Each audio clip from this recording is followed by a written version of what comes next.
You've got it. You can begin. All right. Hello, everybody, and thank you for joining us today for a discussion of what was the Chinese Revolution and where is it going, hosted by the Platypus Affiliated Society. Platypus hosts reading groups and public fora like this one toward the possible reemergence of a critical Marxist left with emancipatory social intent. If you'd like to get involved in the Platypus chapter near you, send an email to coordinator@platypus1917.org. You can check out our podcast, Shit Platypus Says, our YouTube channel, and the Platypus Review, our forum in print for a conversation on the left. If you'd like to respond in writing to this panel or an issue raised in it, please send an email to editor.platypusreview@gmail.com. So, a quick introduction of our panelists. Mike Belbin is a writer for the Weekly Worker and New Interventions. Carl Davidson was a vice president and national secretary of the Students for a Democratic Society, an editor and writer for The Guardian, and co-chair and field organizer of the Committees of Correspondence for Democracy and Socialism. Hans-Peter Breitman is a member of the Bolshevik Tendency, and Kevin Lynn is a Hong Kong-based labor activist and researcher. So for the panel discussion prompt that we'll be discussing today, this year marks the 100th anniversary of the founding of the Chinese Communist Party. A century after its founding, what is the importance of the CCP and its history to the left? What was the Chinese Revolution, and what are the important historical moments? For example, the revolution of 1925 to 27, the 1949 revolution, the Cultural Revolution, and 1980s reform. In the history of Chinese communism in relation to the international left that task the left today. What does the Chinese Revolution tell us about the relationship between the state, the party, and the revolution?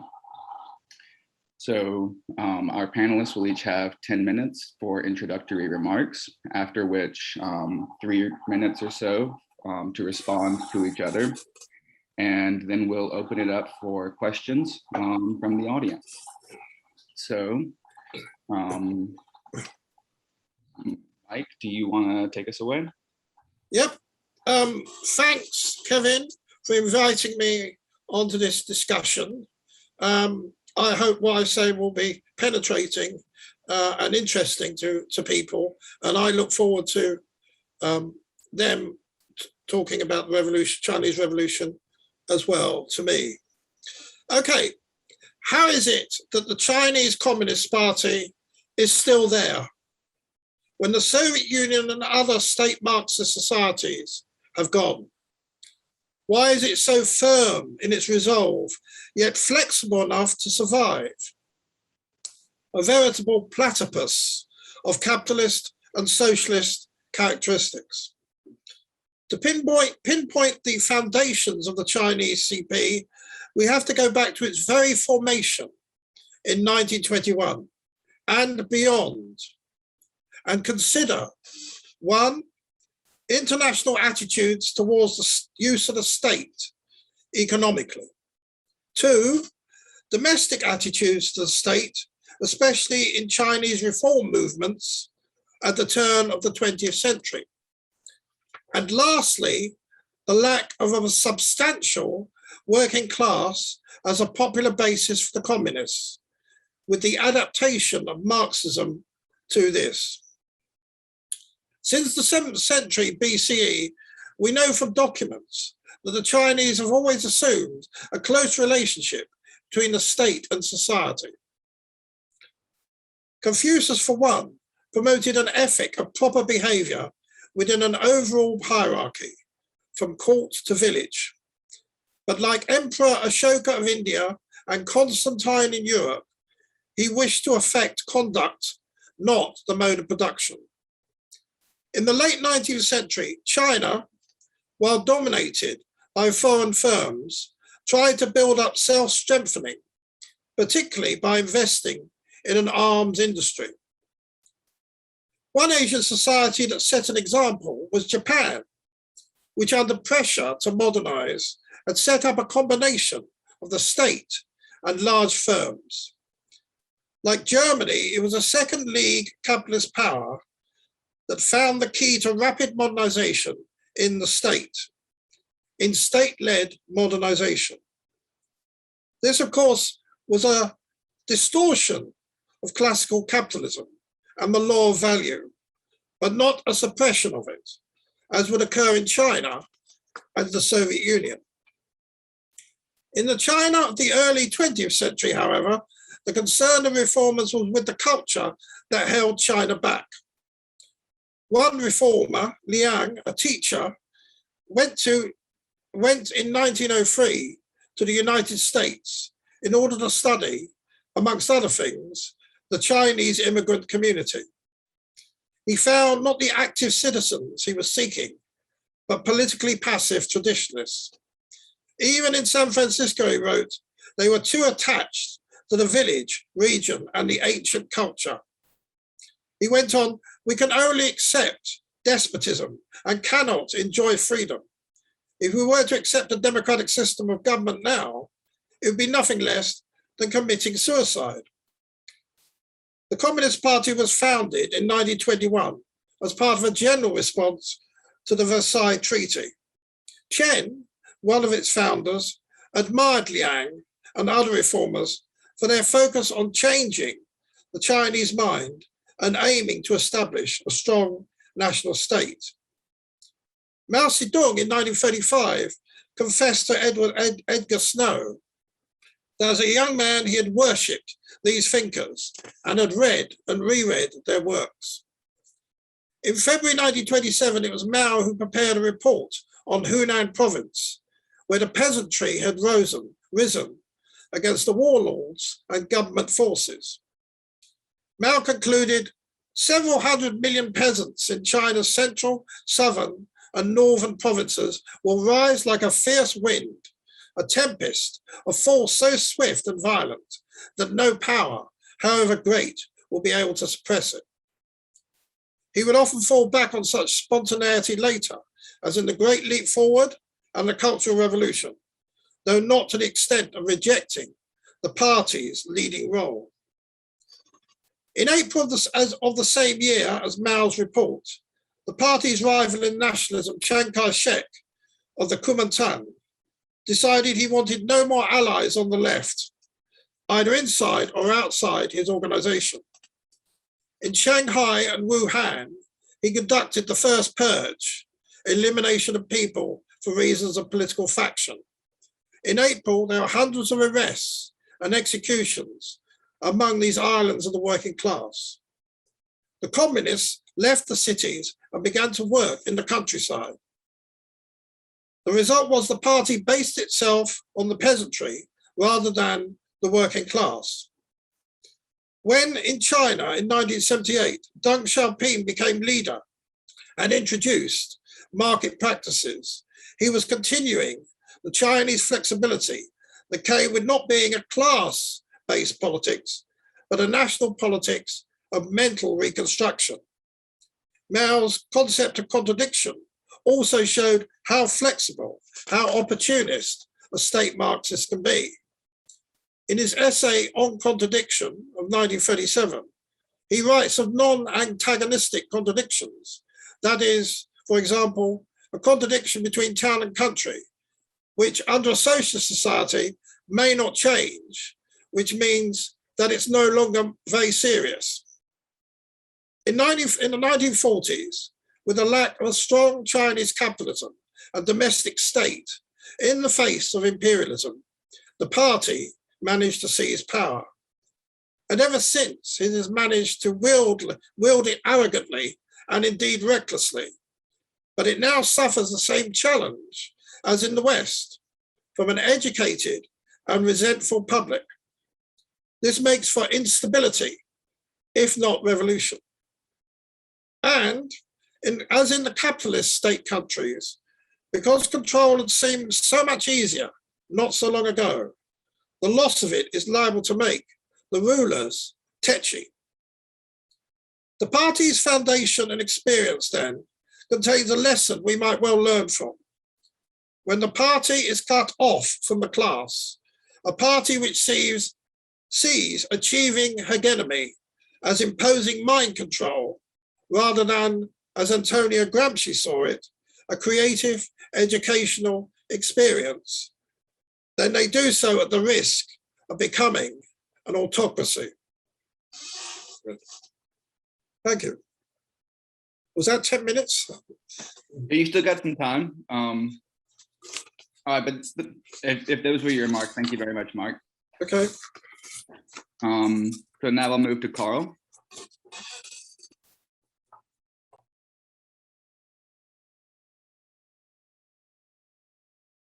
Wait, Carl, you need to unmute. There we go. One thing I try to do in approaching the question of China and others like it is to challenge or tell people they have to set aside what I call a kind of left Neoplatonism. The reason, what I mean by that is the years 1917 to say 1923 in Russia are defined as real socialism. That's the idea, the Platonic ideal of what socialism is.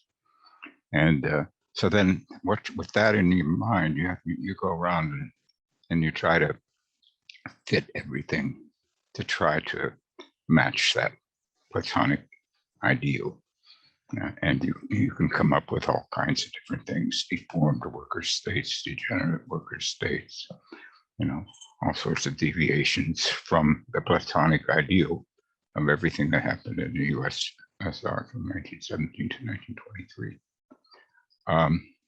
So the first wisdom, I think, is to just take that and put it in brackets and set it aside and try to look at China and its leadership in its own terms. Mao and all the leaders of the Chinese Communist Party early on were part of a youth movement, the May 4th movement. It was rising up, and their idea is that they wanted to modernize China, to bring modern ideas into it, and to break with a lot of the older thinking, to make China its own independent force. They had a number of influences, Sun Yat-sen being one of them in the Chinese Nationalist Party, the Kuomintang.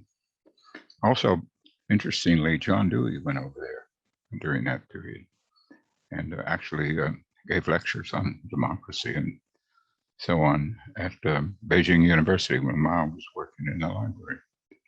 I have no proof that Mao actually attended his lectures, but I imagine that he probably would have. Many the radical Chinese youth at the time did. So from the beginning, you begin to see that the one thing that Chinese communism is about liberating the Chinese nation. And in order to do it, you have to understand the reality of the forces that exist in China. One of the questions you pose is the 1927 revolutions, which I learned about by studying a book that was put out back in the 70s called Armed Insurrection by A. Newberg. There was no such thing as A. Newberg. It was a made-up name of the Comintern. But it did in-depth studies of the so-called the Soviets in Canton and other major cities where there was a working class upsurge at the time. I came to the conclusion that all this was very fascinating, I said, but it didn't have a snowball's chance in hell of succeeding. The Chinese working class was so exceedingly small in relation to the entire population and problems of China. And that as long as they pursued this route, they would face defeat after defeat. And they did. And so finally, at one point, Mao Zedong gathered up and began to build a people's army and had a different idea. He had done an analysis of classes in Chinese society, and he began to see the peasantry as the main force. And to do that, they also needed what he called the three magic weapons: the party, the United Front, and the army. And so he proceeded to build all three, especially the People's Army, which meant, in the circumstances he faced, facing Chiang Kai-shek's armies and other warlords, he had to make a massive strategic retreat, which was the Long March. The Long March, was many things. But one thing it was a training ground and a hardening of a core of revolutionary fighters. They started off with 100,000 people and only ended up with about 10,000 people by the time they reached Yan'an. But there, Mao set up a school, basically a training school, and where he conducted not only his own education, his own continuing studies into the reality of China, but he built up his army so that, and he engaged in united fronts on and off, and he engaged in battles, and they kept losing them and losing them and losing them and moving about. And he kept losing in battles until he won. And that was a part of the slogan he had: fight, fail, fight again, fail again until our victory. And he codified all this and summed it up in the strategy and tactics of protracted people's war, which is something new under the sun for Marxism. And in this period is when I think Mao was at his most brilliant, and it led to the 1949 revolution. After the taking of power, Mao's record is, mixed. And he did some things very well, other things very poorly. He was experimenting. There was no orthodoxy as to how to proceed. The Soviet Union had done some things, but they were no great success at it.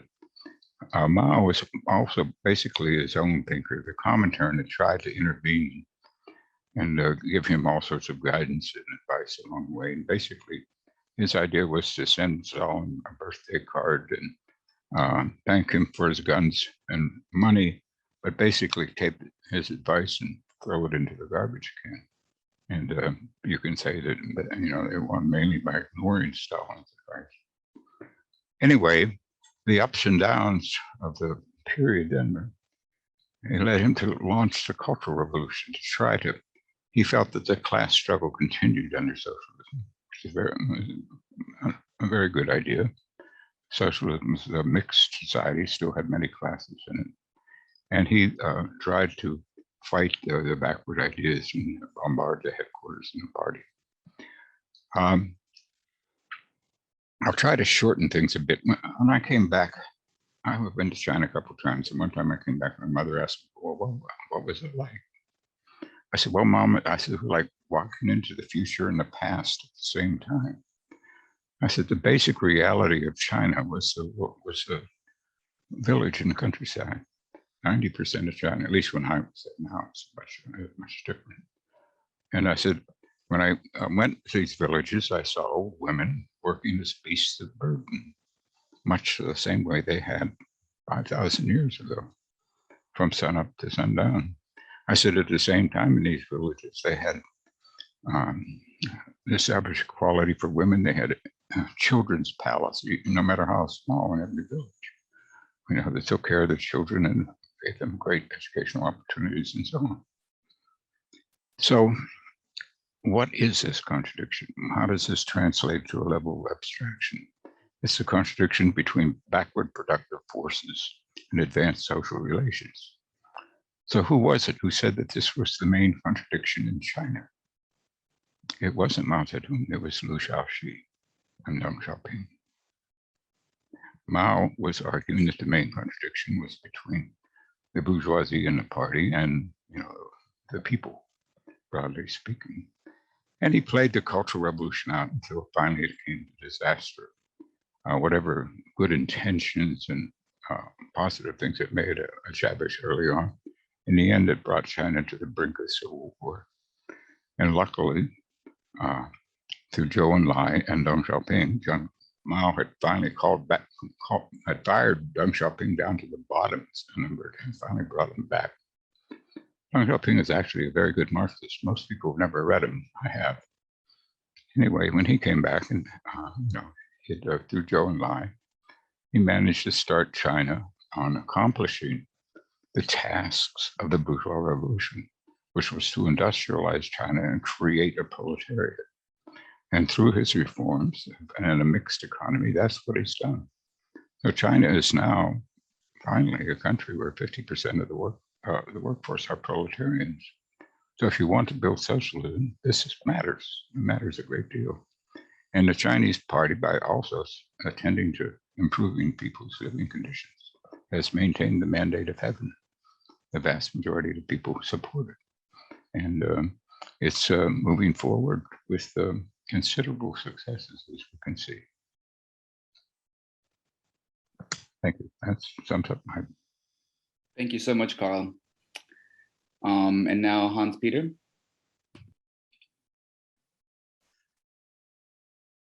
Okay. When the Chinese Communist Party was founded in Shanghai in 1921, it was inspired by the National Liberation Movement of May 1919, but more importantly, by the 1917 Russian Revolution. The early Communist International asked it to send some of its best prospects to Moscow, where they witnessed the faction fight after Lenin's death in April 1924. This was about the orientation not just of the Russian Communist Party, but given the prestige that it had gained by leading the October Revolution, also about the future of the communist parties across the globe in the shape of the Comintern. In light of the defeats of revolutions in Hungary, Italy, and Germany in the early 1920s, the prospects of socialist world revolution seemed to be drifting away. And this in turn triggered a change in course around the bureaucratizing Stalinist majority of the Communist Party, which out of fear of further imperialist military interventions and exhaustions after a year of civil war and economic devastation, opted for the retrograde policy of socialism in one country, thereby abandoning Lenin's orientation towards world revolution. The Communist Party now controlled the distribution of wealth within the framework of a still impoverished society in Russia. Party members, particularly in the upper echelons, could appropriate an undue share of the social wealth for their own personal benefit. In this, Leon Trotsky saw the material foundation for the Soviet Union's bureaucratic degeneration, which resulted in the political expropriation of the proletariat's role in the state.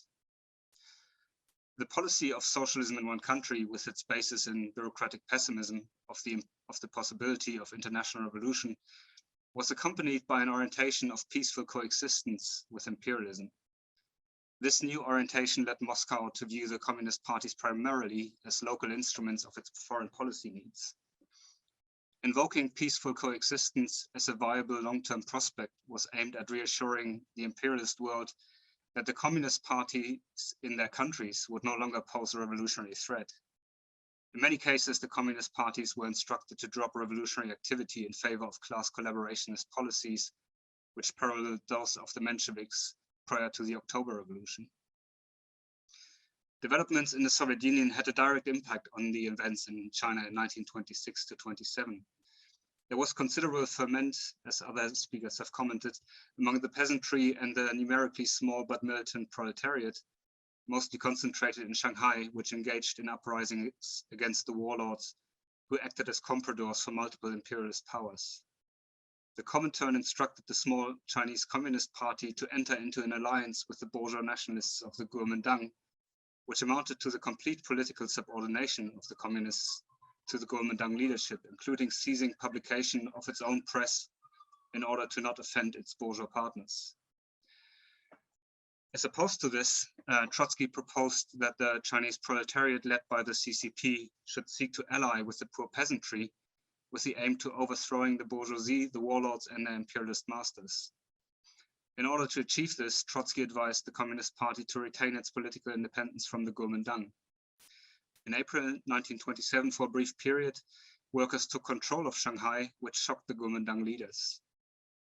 Stalin ordered the Chinese communists who led this action to disarm their supporters and surrender Shanghai to the Kuomintang. The Kuomintang responded by massacring the Shanghai workers. The result of this was that the CCP became a peasant-based party. Many of the Chinese students in the Soviet Union, as well as some CCP cadre in the cities who survived the massacre, including founding members, more or less came over to Trotskyism. The most prominent one was CCP leader Chen Tu-Siu. Despite its best efforts to maintain the cordial relations with the Kuomintang, the CCP was hunted down by the supposed allies.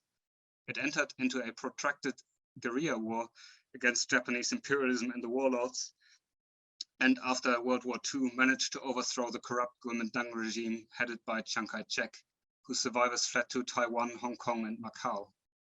In doing so, Mao ignored Stalin's repeated advice and instructions not to take power. After pretending to establishing a democracy of the four classes for a brief period, the failure to obtain cooperation from any significant fragment of the capitalists led the CCP to nationalize the economy and establish a deformed worker state modeled after Stalin's Soviet Union. In the late 1950s, Mao launched the Great Leap Forward in an attempt to accelerate economic growth. It was a huge failure that led the CCP into an inter-bureaucratic faction fight. When Deng advocated the adoption of some market elements, Mao responded by initiating the Great Proletarian Cultural Revolution against capitalist rulers. At the same time as China was undergoing this enormous internal conflict, relations with the Soviet Union became embittered. After the 1969 border clash with the USSR, the Chinese regime proclaimed Soviet social imperialism to be more dangerous than US imperialism, leading to direct alignment with Washington. As a reliable partner for Washington in its Cold War efforts against the Warsaw Pact states, Deng took the nationalist essence of socialism in one country to its extreme when he invaded Vietnam in early 1979, which was exercising its own version of socialism in one country. Tensions between Vietnam and China over energy exploration and fishing rights continue to this day. These events, like the bitter hostility between China and the USSR, highlight how far the Stalinist dogma is from genuine communism. Marx and Lenin strove for countries which had successful socialist revolutions to ultimately federate into socialist world republics. Deng's market reforms were seen by the imperialists as opening the door to overturning the social revolution of 1949. This has not occurred despite the creation of a powerful capitalist sector in the Chinese economy. The reforms have allowed the CCP to acquire modern technology by attracting foreign firms who routinely introduced sweatshop conditions known across the semi-colonial world. The CCP maintains control over the economy by means of the financial system that almost exclusively funds the state-owned sector, which still accounts for approximately 50% of China's GDP. These enterprises are far larger than those of the private sector and generally have comparably better working conditions. The Communist Party uses state-owned enterprises to maintain social stability by prioritizing large-scale employment and social benefits to appease workers rather than pursuing maximum profit. State-owned enterprises serve as the CCP's economic power base by enacting the 5-year plans which still determine the course of economic development. Since the reforms began in 1978, Beijing has lifted more than 800 million people out of absolute poverty. China remains a deformed worker state in which the state economy dominates and the law of value comes second, much to the imperialists' frustration. China's capitalist class has not yet been able to pose a credible threat to CCP rule and replicate the social counter-revolution that took place in the Soviet Union in 1991. China is stuck in its development between capitalism and genuine socialism. It can't move back to capitalism without a capitalist counter-revolution, or forward to genuine socialism without a political proletarian revolution in which CCP rule would be replaced by the direct rule of the working class, led by revolutionaries who are committed to extending economic planning and international socialist revolution. Despite their lack of a consistently revolutionary program, the workers' autonomous federations, which emerged across the People's Republic during the Tiananmen Square uprising in 1989, with their commitment to the planned economy, whilst wanting to abandon the bureaucratic mismanagement and privileges of the CCP bureaucracy, embody the type of workers' organizations that could revive the long-forgotten revolutionary roots that the CCP once had. Thank you. Thank you very much, Hans-Peter. Kevin? Great. Thank you. Thank you for, yeah, it's really interesting to hear all of the speakers so far. And thanks for inviting me to, this opportunity to reflect on the Chinese Revolution. So in thinking about the Chinese Revolution, and I think all of the speakers highlighted that there's not one revolution, but several revolutions over the last 100 years, a little over 100 last year, at least since 1910 or 1911. And so it's fair, I think, to call the last century a century of revolution in China. And I think the meanings and legacy of those revolutions and what the Chinese Communist revolution experience means are still very much with us today and contested and sometimes debated. And those legacies very much still shape Chinese society today.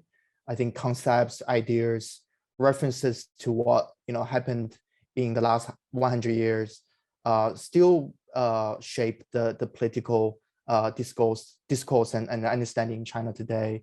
One of the most obvious example is whenever people mention the Cultural Revolution in China, it's very much used as a warning against political chaos or mob violence, which is of course a very simplified view of what actually happened during the Cultural Revolution, which I also don't agree. But I think there are a lot of those legacies, what happened in the last 50 years, in the last 100 years, still shape how people think about China's, not only China's past, but also present and future.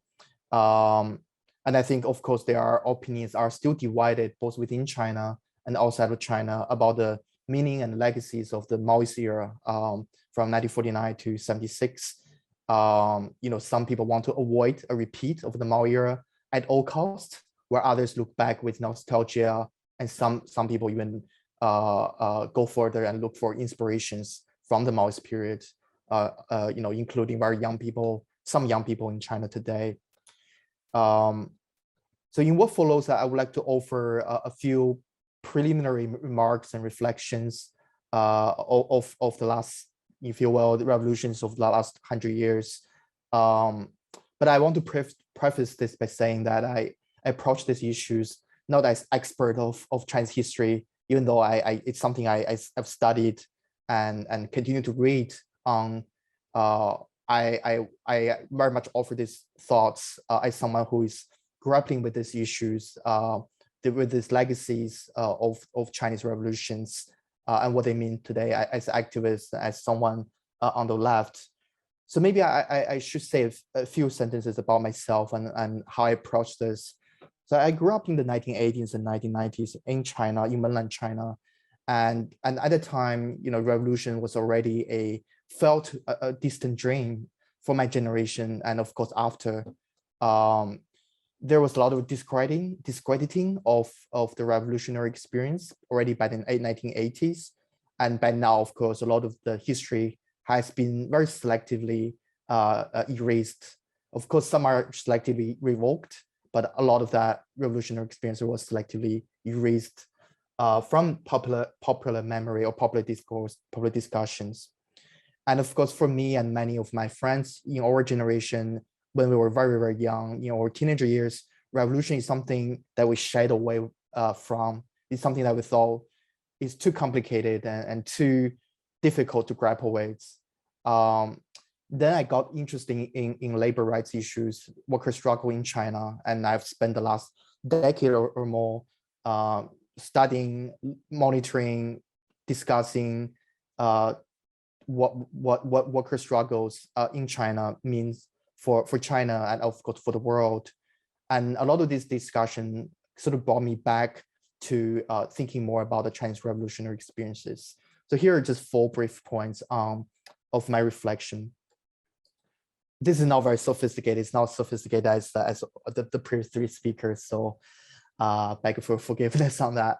So I think the first point I want to offer is I think the one legacy of the Chinese Revolution is that it really demonstrated in very dramatic terms the potentialities and possibilities of radical social transformation.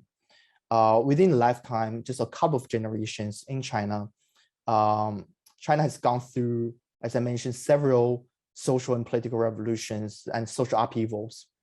The society China is today is definitely unrecognizable from the standpoint of someone looking at China in the early part of the 20th century. So my own grandparents who were born in the 1920s, they all passed away, but when they were alive, they were born in the 1920s, and within their lifetime, they saw the Japanese colonialism and occupation of parts of China in the 1930s. One of my mothers actually learned some Japanese in school in Beijing at the time. The civil war between the nationalists and the communists in the 40s, of course, the Chinese communist victory of 1949. And of course, they were participants of many of the political movements in the 1950s and 60s, campaigns in the 50s and 60s. And of course, they saw the market reform in the 80s and 90s. And much of the last century's revolutions and reform in China were inspired by this desire to build a radically different and better society. And as China has shown, radical transformations are possible. I think that this is a very simple point, obviously, but I think it's worth bearing in mind and repeating today, because I think we live in a sort of post-utopia society or world where it's hard to imagine the kind of radical social transformation and radically different societies that we have seen in China and also many other places over the last century, and that the possibilities of creating alternative societies to capitalism and imperialism. The second point I want to offer is that those social transformations don't happen by design or as planned. And of course, it's not a straightforward process. Again, this is something that the previous speakers highlighted in their own talks. Again, this is a simple idea, but I think it's important to recognize that the century of Chinese Revolution and social changes that happened is like extremely complicated and painful. There are a lot of positives and there are a lot of negatives. Any sort of simplistic view of either will be likely not give us a very solid understanding of that century's history. As people mentioned, the early Chinese communists in the 1920s, early 1920s and 30s, they really wanted to organize urban industrial workers. But really, what won the Chinese Communist Revolution was essentially rural strategy, including land reforms and mobilization of peasantry. And this is because I think, well, I don't want to go the reason, but basically, it's not always what you think is the best strategy on paper, but what's very concretely happening in China. And of course, after 1949, the real organization didn't end there. The real revolution or the real task only began. How do you organize the economy? How do you distribute resources? How do you organize work and production? What are the appropriate social and political organization for building a socialist or progressive society? All these questions and more were by no means obvious. They don't have obvious answers. And there were a lot of mistakes and problems, structural issues that never got resolved. So those are hard problems. I think it's worth looking more into the Chinese experience to learn more how people deal with those questions, and a lot of lessons, both positive and negative. The third point is that workers' democracy matters. I think China had, during the Maoist period, China had what I would call state socialism, and I know other people may characterize it differently, and it's okay for me as long as we explain what we mean by those terms. But I think in that period, workers definitely in the Maoist period enjoyed a lot better social protection. The job security are much better. There are still problems, and they also had a much more power vis-a-vis management. But workers' democracy in any meaningful sense did not exist in the workplace in China during the Maoist period. There are some ostensibly workers' organizations, such as the Workers' and Staff Congress at the workplace level. And sometimes those could be used as channels for workers to express their discontent.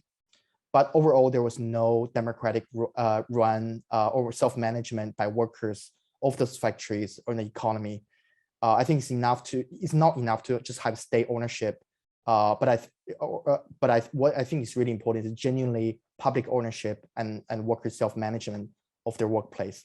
I think that also go a long way toward countering the development of privileged or bureaucratic classes in the process of building socialist societies.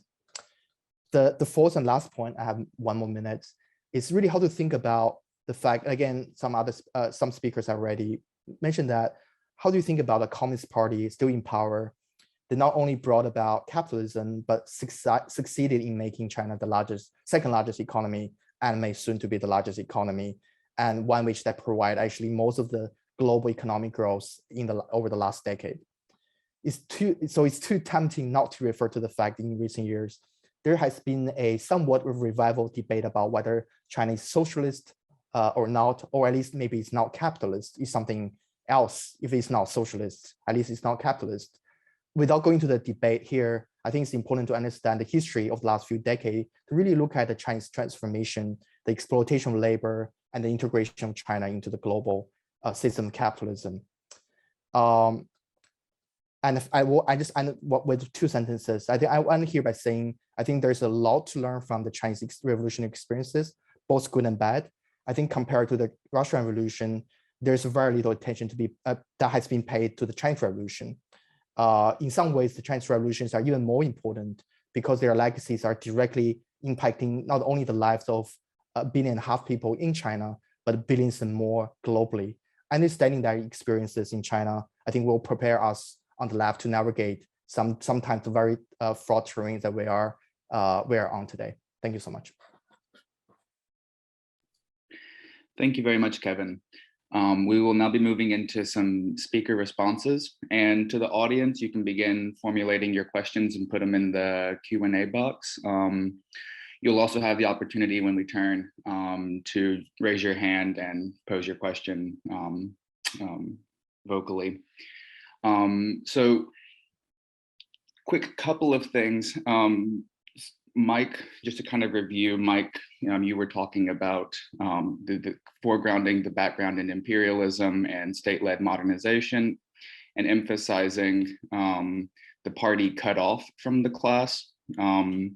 Carl, you were talking about the pivot toward the peasantry and how this made the revolution possible, but also the ongoing bourgeois revolution with backward social forces and advanced social relations, as you posed it. Hans Peter was talking about was foregrounding the failure of the revolution in 1925 to 27, but also the priority of the collectivized economy today. And Kevin was posing also the issue of workers' democracy within and within the state-owned economy. So perhaps just to kind of, should we be thinking about here party and class, and the moment of how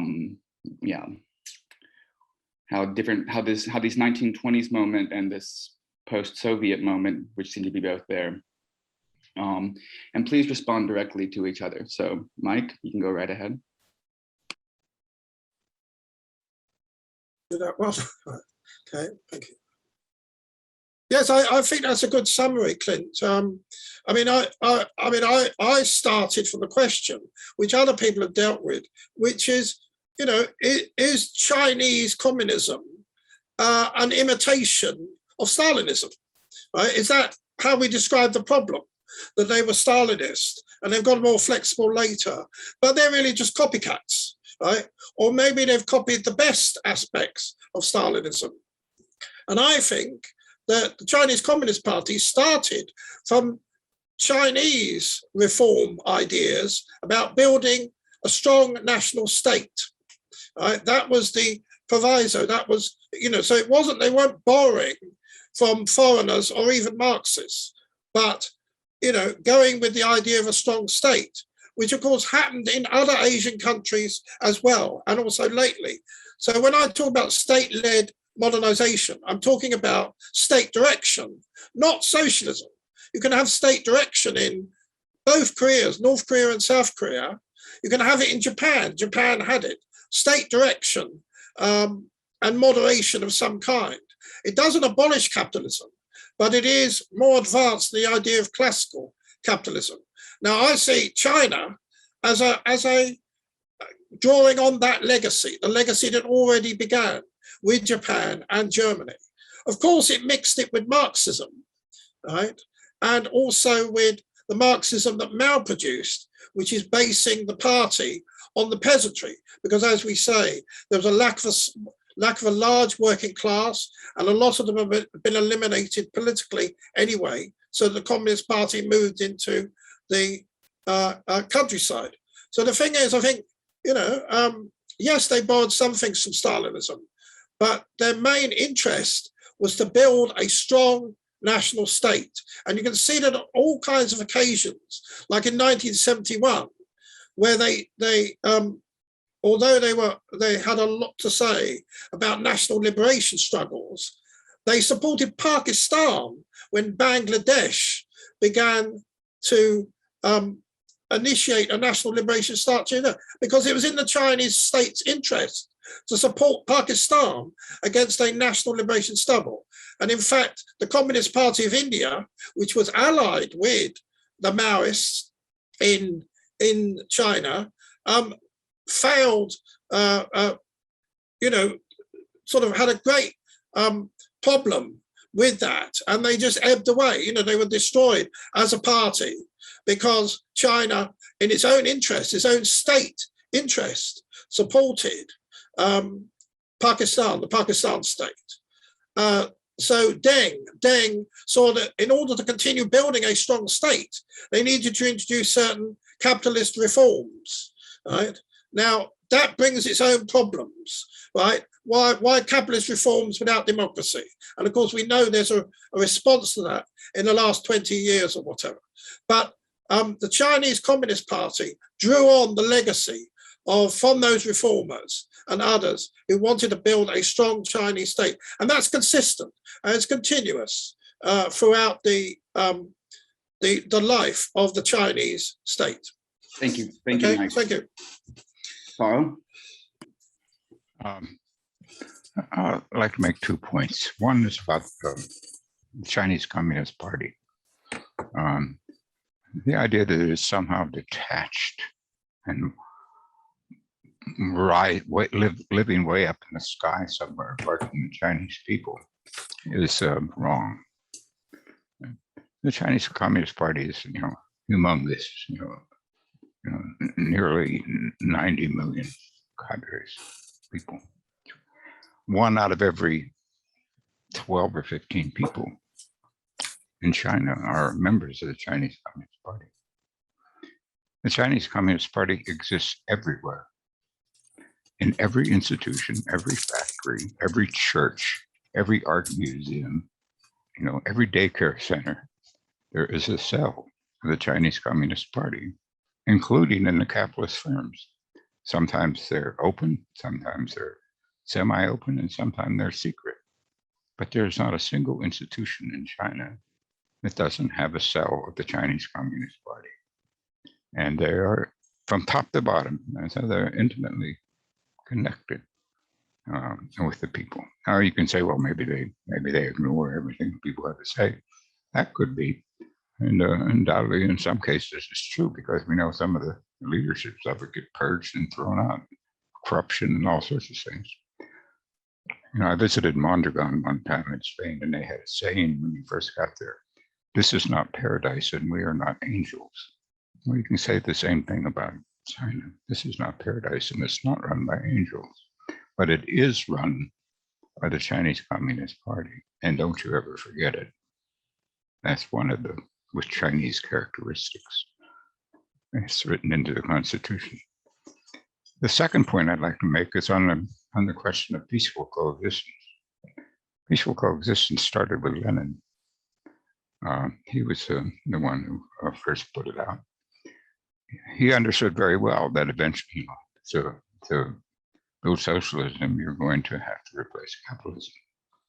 That he figured that was a law of Marxism, a law of history. But it wasn't a law of history that you had to fight all capitalists at once.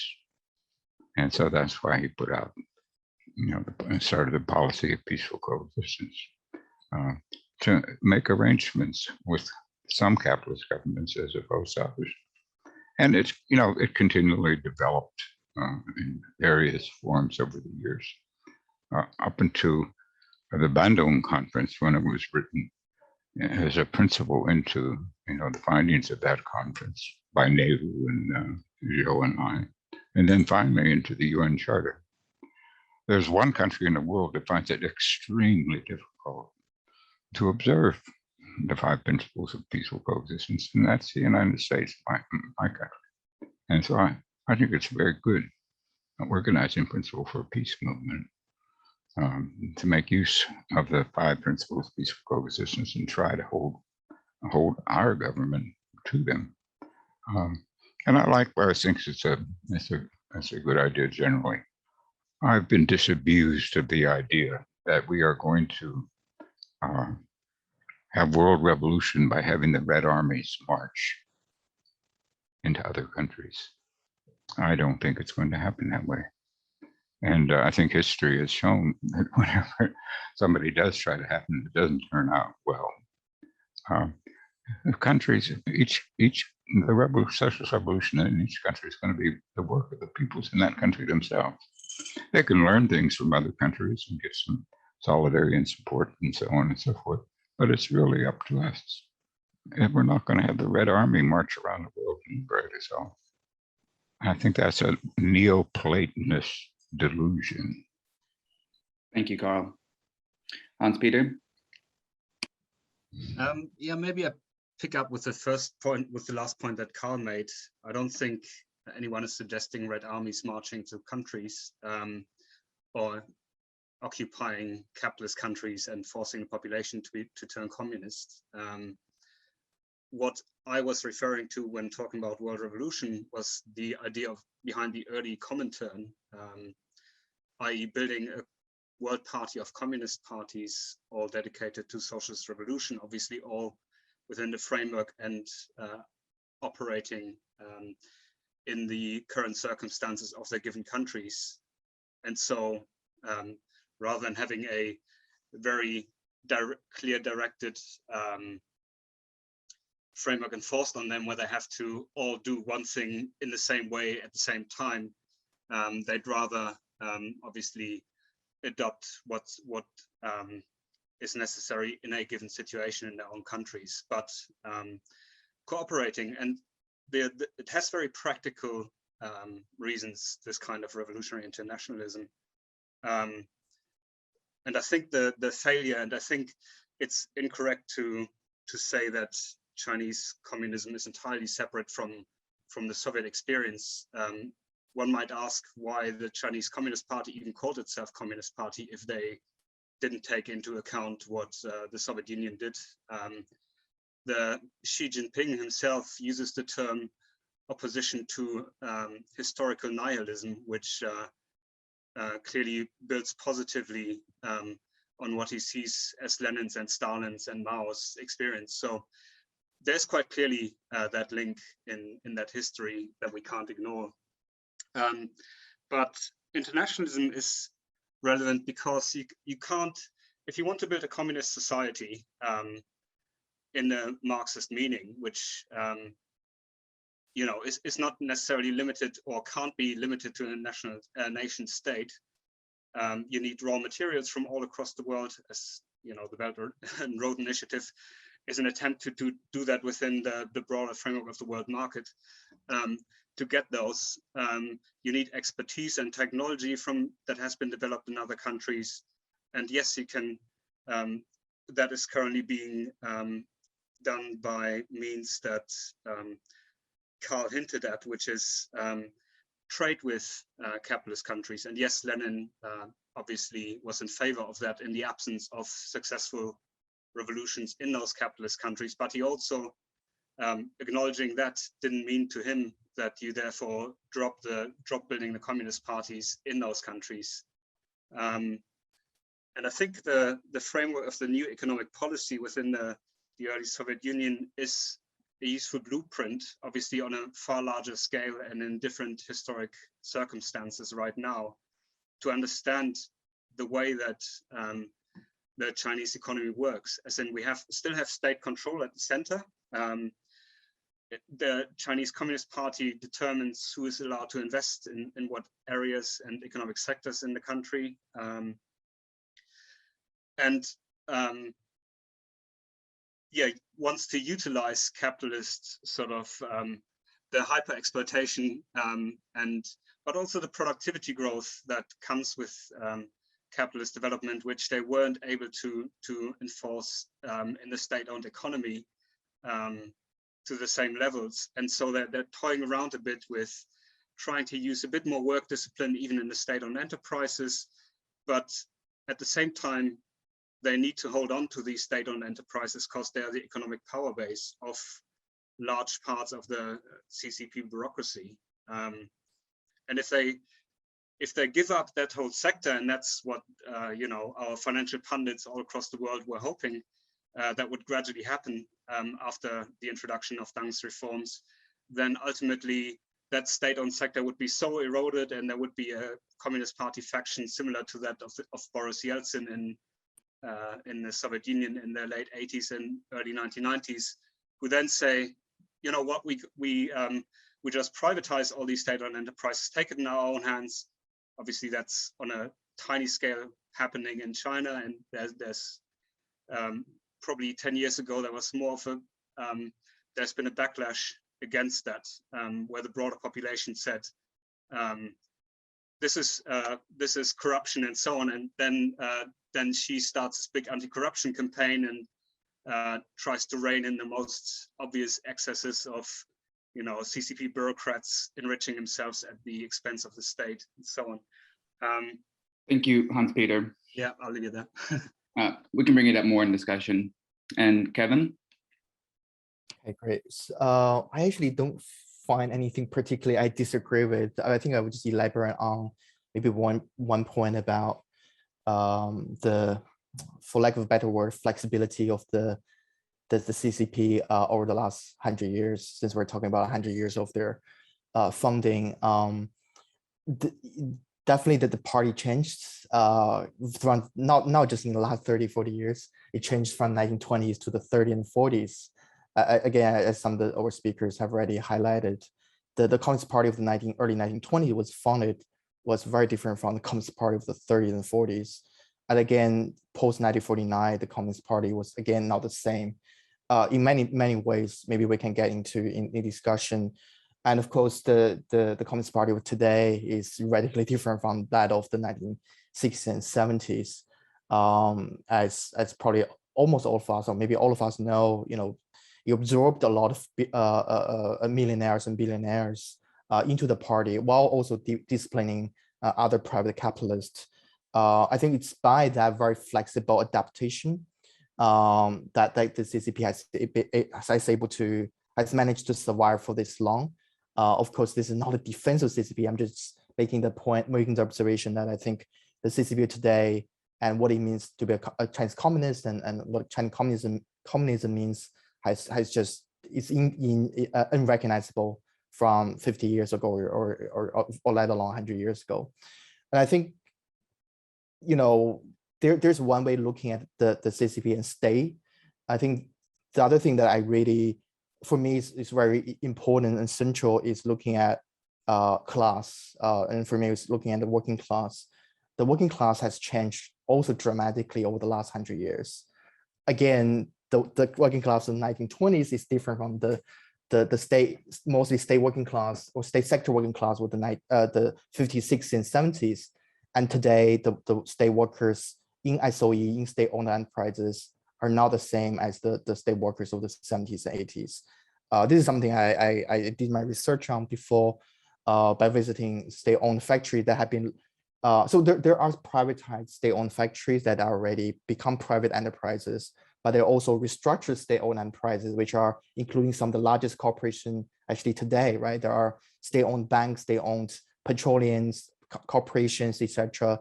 And the workers in those state-owned enterprises are definitely not the same old Maoist state workers. They are also mostly migrant workers of one sort or another. They may be better educated than those in the export sector, but they are, they work on contracts, short-term 2 or 3 year contract. A lot of them are so-called dispatch labor, basically very highly casualized form of labor. So I think just to conclude, I think there are several things we need to be looking at, right? There are the ideology, there are the party or state form, but also there are transformation of class and class relations, and who are the working classes in the past and today. And of course, the most fundamental question, I guess, for all of us is, what is the potentialities for progressive transformation of Chinese societies by Chinese workers? Thank you so much, Kevin. We've got 2 hands raised. So first we'll go to Ephraim. Hi, can you hear me now? Yes. Okay, all right. So my question is for Kevin, and it kind of picks up on this point you were just making about the flexibility of the Chinese Communist Party. Because listening to the description you gave of the transformation of Chinese society in the past 100 years, and also the different phases, including what you described as a period in the 50s and 60s, when workers would have had a better deal vis-a-vis management and their welfare kind of guaranteed by the state, but without worker democracy. As well as the changes to market reforms in the late 70s through 90s, and the kind of casualization of and the kind of precarious situation of workers' contracts in the 2000s up until the present.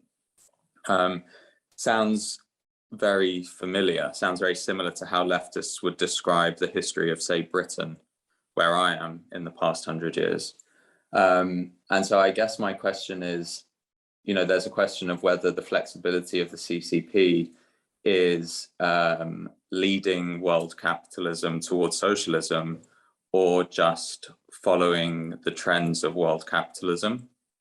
That we have this phrase of socialism with Chinese characteristics, but a lot of what you described seems kind of very global in its recognizability. So my first question is just to you about how do you understand these transformations in China and the Chinese Communist Party in relation to world capitalism, right? And changes that have happened in other places, predominantly the kind of centers of capitalism in Western Europe and North America. And I guess the second part of that is that then what appears to distinguish China is this question of revolution. So you said that China has had a century, it's been the century of revolution for China the past 100+ years.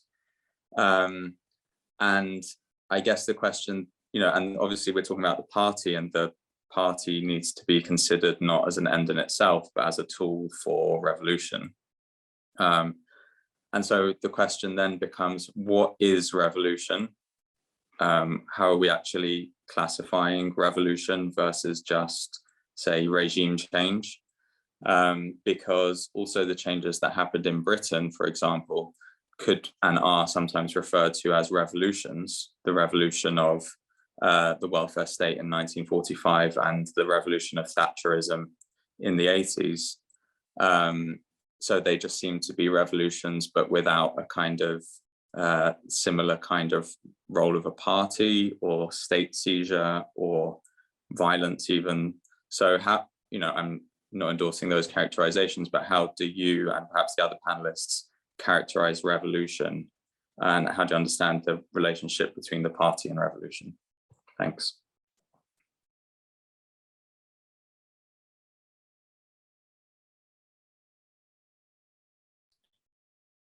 Clint, should I respond or should I wait? Yes, please go right ahead, Kevin. And how much time should I? We'll just respond as you see fit. Okay. And yes, stop me if you think I go on for too long. Yeah, thanks for the question. I think 2 parts. I will try to be very brief. I think you're right. I think the experience of, if you will, Chinese capitalism tracks very closely with global trends, and not surprisingly, because of at least since the 80s, China gradually over time integrated itself into global capitalism, more so in the 1990s and early 2000s, when China entered the World Trade Organization in 2001. But certainly since the 80s, China economic development. And there are some historical coincidence there, but I do think there's to a large degree a correspondence or parallel, if you will, connected development both in China and the wider global capitalism, to the extent that China, the height of privatization in China is the 1990s, and the basic defeat of state working class. It was a very violent defeat of the state sector working class when the Chinese state tried to privatize ISOEs, and probably 30 to 40 million workers lost their job within the span of a few years.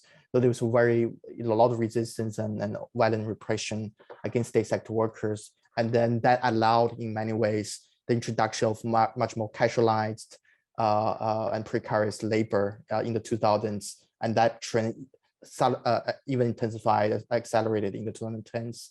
Of course, the other side of that is also the rural migrant working class also organized themselves autonomously, autonomous from the state or independent of the state, and for about 10 years fought very directly with capital, with the employers at the factory level, which we can also talk about if people are interested.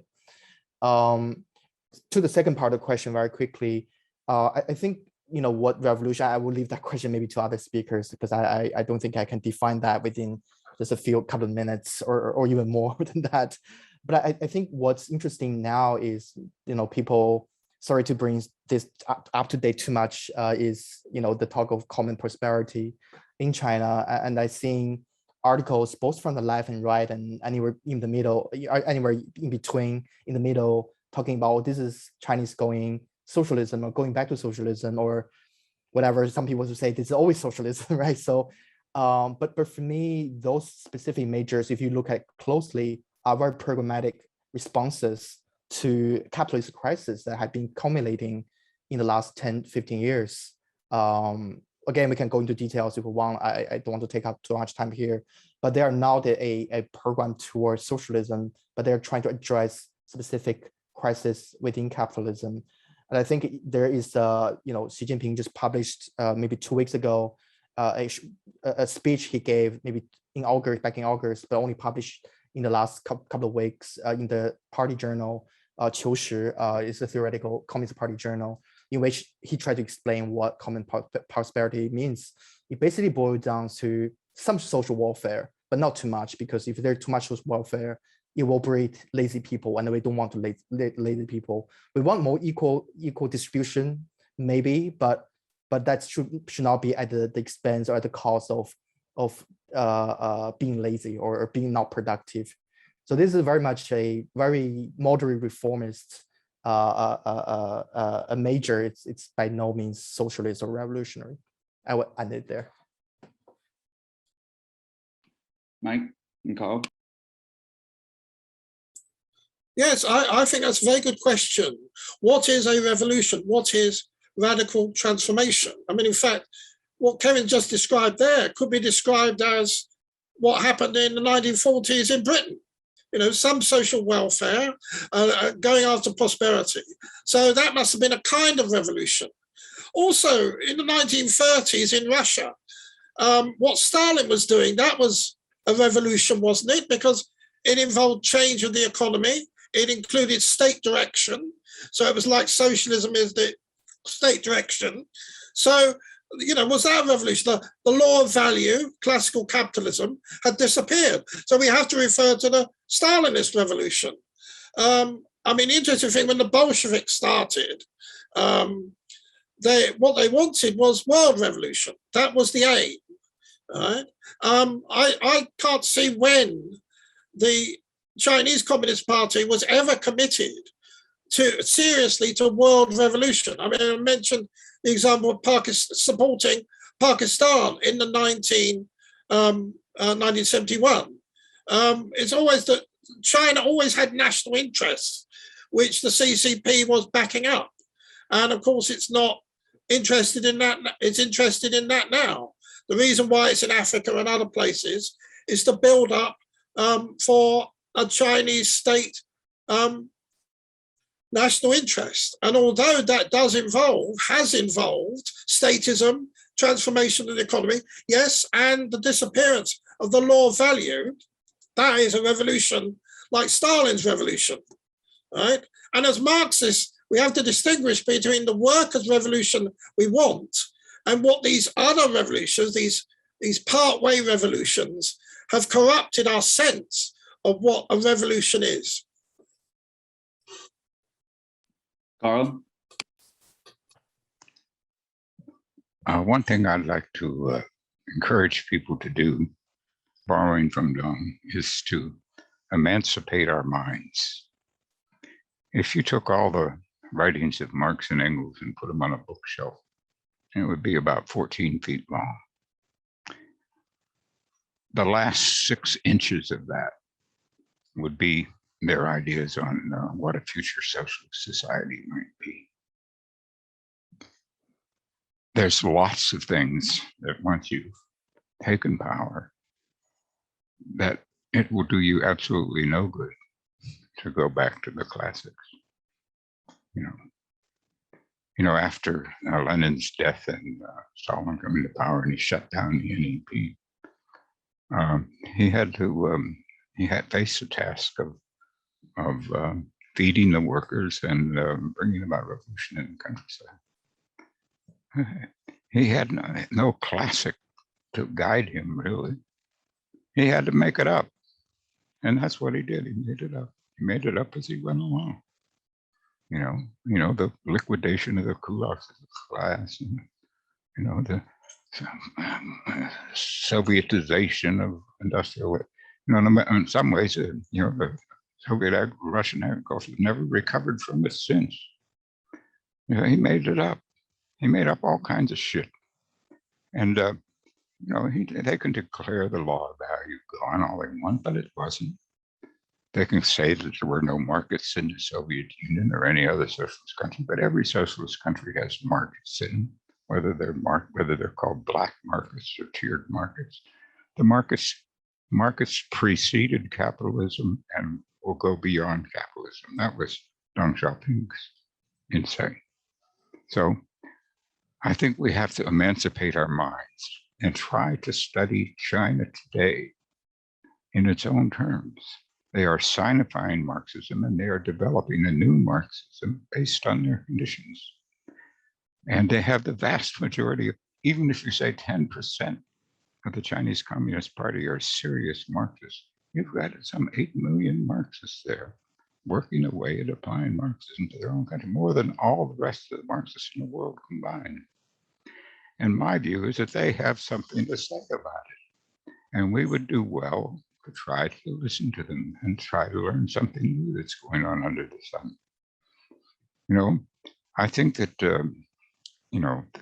I think China is exactly what they say they are. They're a socialist market economy at the very beginning levels of socialism, and very far away from a communist society where the state withers away, the market withers away, due to fully automated, cybernated production that reduces the working class towards zero and reduces the cost of human labor in any given commodity towards zero.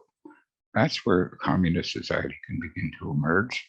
Anything that calls itself communist before then is fooling themselves. It's just socialism is the transition from the class society to the class society, and it's going to take a long time. And in that period, there's going to be class struggle.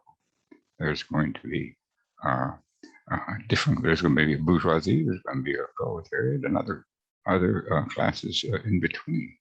And what's playing out in China is one of the more protracted and more interesting aspects of whatever has happened in the world. So the Chinese Communist Party leadership, Politburo, I think, goes to bed every night worried about how do we do things so that we don't end up like the Soviet Union did, because they saw that as something that they want to avoid at all costs.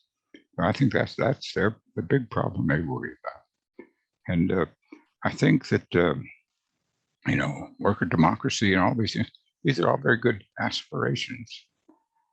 They do have elections in China, I had a friend I worked with in Chicago who was a Red Guard in his youth, and he told me about, his upsides and downsides of being a Red Guard. And he went back to China to visit his family every year. And finally, one year, he said, this is the first time where he wanted to stay. Because it was the first time they had elections on the village level where somebody could lose. And so that's pretty much the norm now. There are elections on every level. But unlike our country, whose democracy, and I wouldn't wish on anyone, they're very hierarchical. There are about 6 layers. Nobody gets to vote for the people on the top except the layer immediately below it. But it's not like there's no democracy at all, and people don't have anything to say. The workers may be passive or skeptical about it. I'm sure I know workers, and the workers I know, take everything with a grain of salt, and they will wildcat at the drop of a hat if they think they can win something. And I think the Chinese workers in that sense are probably no different. Thank you, Carl. Hans-Peter, did you want to respond? Sure.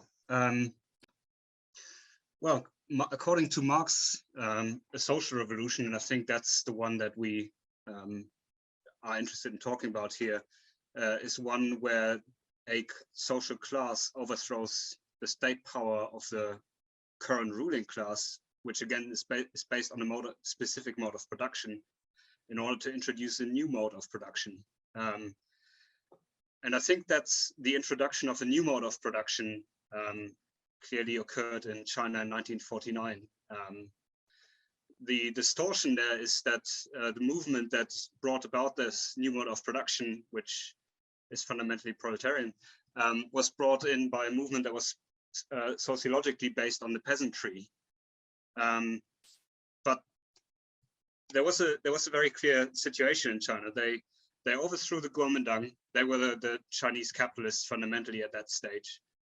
And they had options. The democracy of the 4 classes potentially tried to suggest that, collaboration and cooperation with capitalists and the proletariat and the peasantry and so on could be something very specific and Chinese perhaps.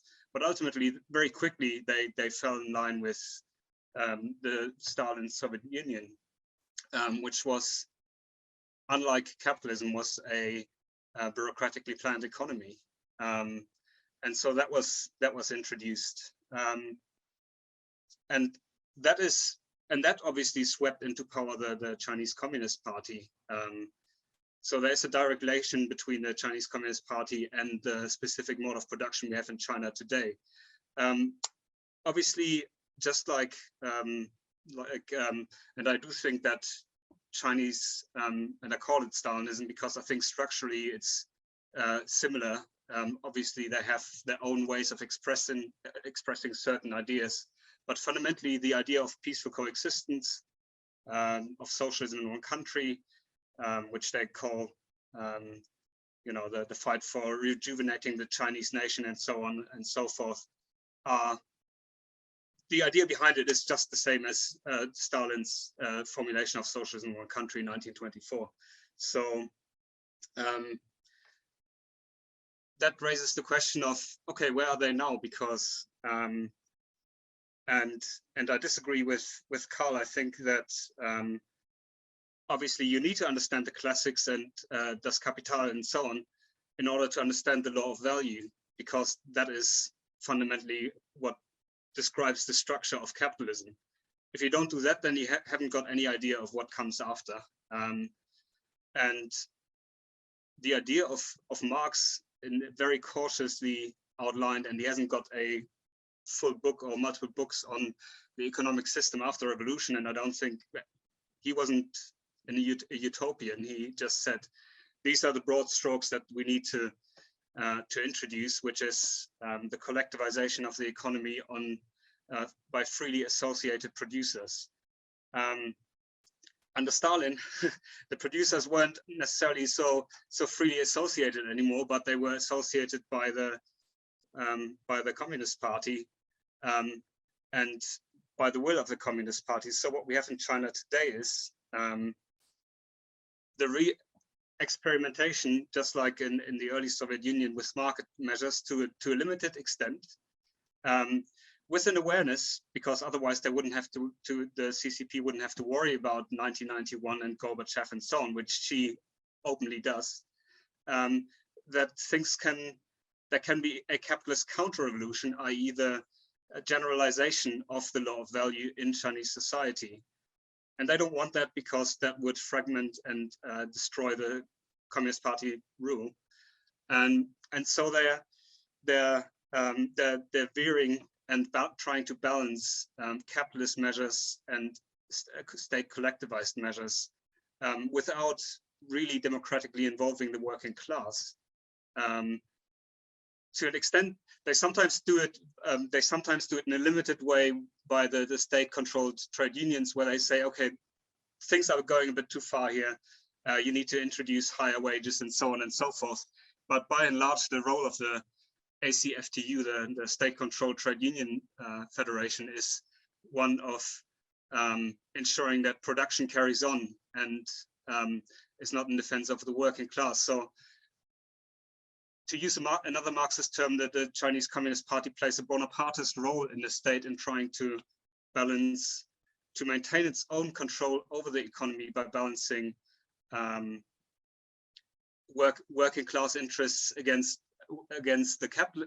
capitalist interests, whilst wanting to prevent that capitalist interests win out to the full extent. And I think that's why I said earlier in my presentation, they're stuck somewhere between the problem of potentially falling back entirely to capitalism via capitalist counter-revolution, but they also have no means of fully democratizing society, because that would mean that the Communist Party would have to cede economic control to broader organs of working class control that we had in the early Soviet Union and that were subsequently abandoned. Thank you, Hans-Peter. I think we still have the question in view of what it means and to overcome capitalism. But we've got 3 hands raised. So if you could just keep the questions as short as possible so that we can have the panelists respond in full. We'll go to Carl Berg.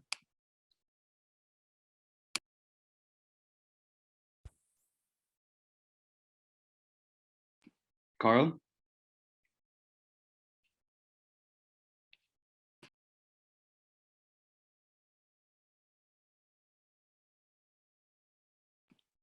If you're talking, Carl, we can't hear you.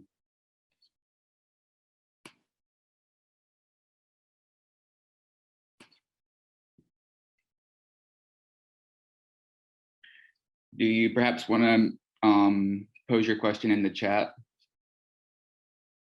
or in the Q&A box?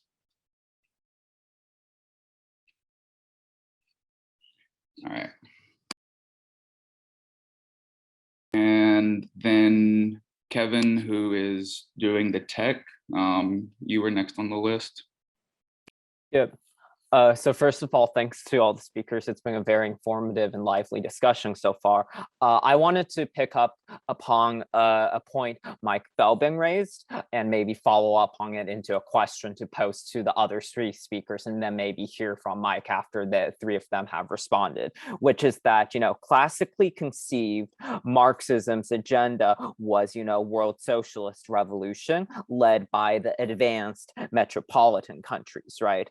And so if Maoism is a species of Stalinism, and if Stalinism is the accommodation of Marxism to defeat by abdicating the task of the world socialist revolution and turning Marxism into an affirmative ideology, then how is Maoism and also the CCP an obstruction to reconstituting or constituting, as the case may be, the mass socialist party in the West, right? The advanced metropole, the United States.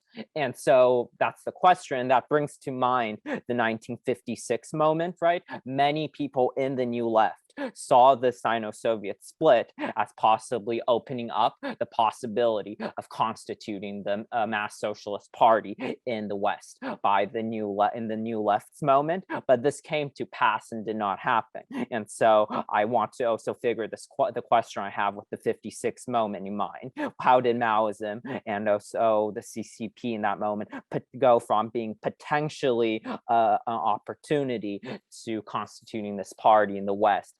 How to go from that to becoming an obstruction? And also, I'm also asking a question in the present. How is in the present the CCP and Maoism obstruction to constituting a socialist party in the West? Thank you.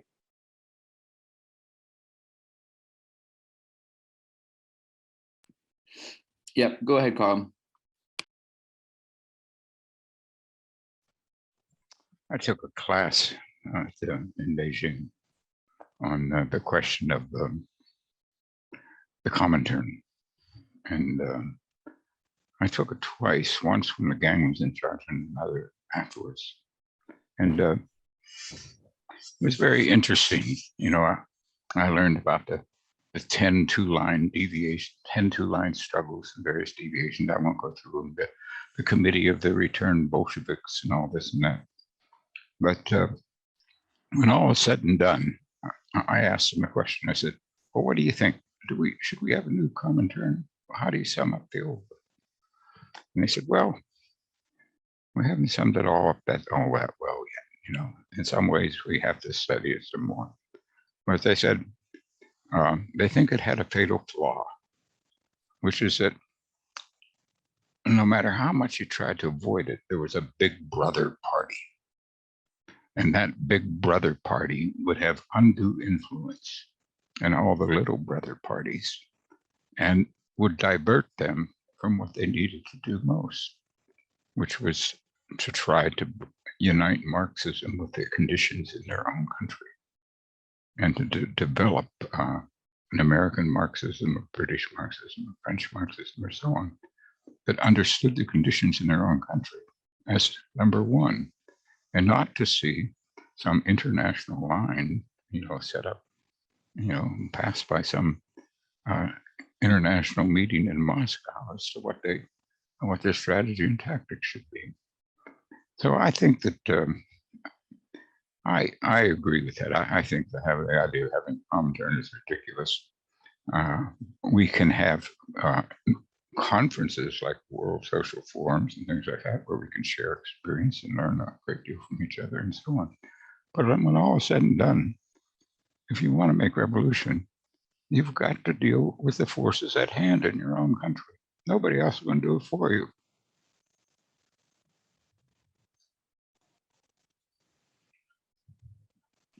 Mike, did you want to respond? Because he was going off of your presentation. Great. Okay.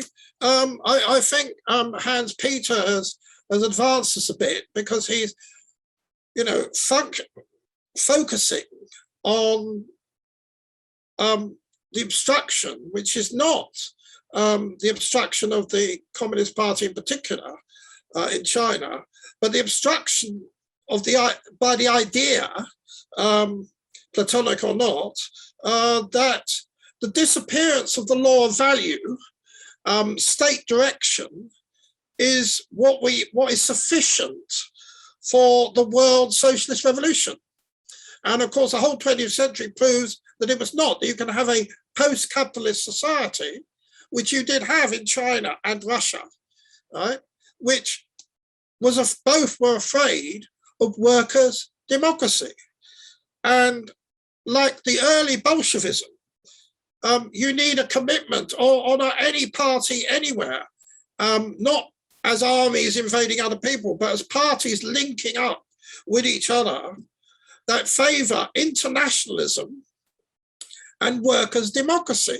I mean, as Hans Peter said, the Chinese Communist Party is not committed to workers' democracy.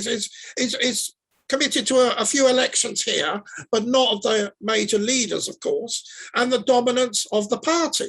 Yes, in a society which, I mean, I would agree was mainly statist, you know, it has areas of capitalism, And as he said, there's this balancing act. We can have areas of capitalism, but not democracy, which is the way that the West hypocritically presents itself. And, these ideas, but I think the West itself is unstable too, because of the hypocrisy that is so blatant. That we are democratic and people have power because they elect people every 4 years. Yes, but there is another instability through anti-elitism in China as well. And I think we should link up, with a general commitment, which is not, I see all these conditions as more or less the same. A commitment towards internationalism and workers' democracy, workers' power. That's basic. Whether you're Marx, Lenin, or us right now. Thank you.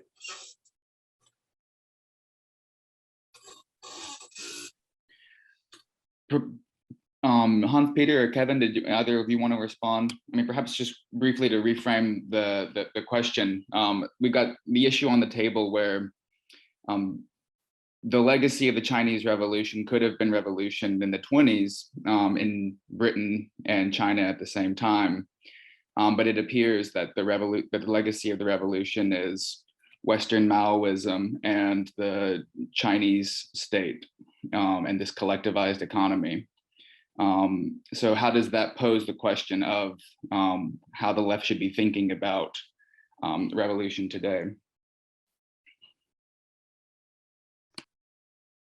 I'm happy to respond to that. Well, I think the existence of the Chinese deformed worker state with the social gains that are undoubtedly there is actually a positive for the international working class. The capitalist counter-revolution in the Soviet Union was a massive blow to the global left. And obviously for the working class in Russia, living conditions fell through the floor. I think it was the largest economic devastation to living standards without the event of a war in human history. So if the same happens in China, I think we will probably be felt more acutely in East Asia, but that's one element. In terms of revolution, I think, and that's where the 1927 and so on lessons come in, is one of the class collaborationist ideas behind Maoism. And effectively, well, at this point, and Deng said that very explicitly in speaking to the leaders of other countries and so on, in saying, "Oh, don't copy our model." If he was really proud, or if evidently the Chinese economy is doing so much better than so many other semi-colonial economies, there should be a desire to say, this is how you do it.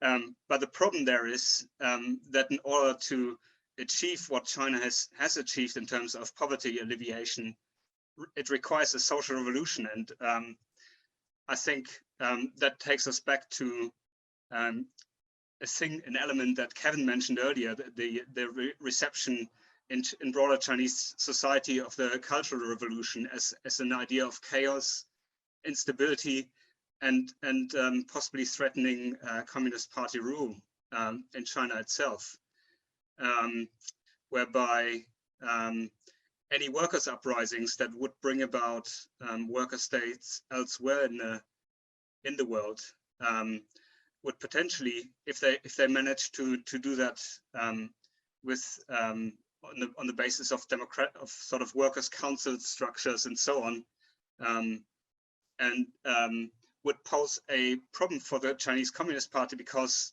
they are the guys who say, we know best how to steer the economy and so on, and you workers just have to fall in line, and that model would be threatened by such events. So it poses a problem in that thing. Just a brief correction: the idea of world revolution is not that at the click of a finger, all the advanced countries and the backward countries have to make the revolution all at the same minute. It's more the idea of having the idea that if we have successful socialist revolutions in advanced countries, or that these are necessary in order long term, in order for successful socialist revolutions survive in a poorer semi-colonial world, by means of technology transfer, by means of and so on and so forth, to build a material basis so that the societies in the semi-colonial world with successful socialist revolutions create enough for everybody, and we don't have the emergence of a party apparatus that controls distribution and appropriates more than the fair share to themselves and their own well-being, which I think is what we see in China today.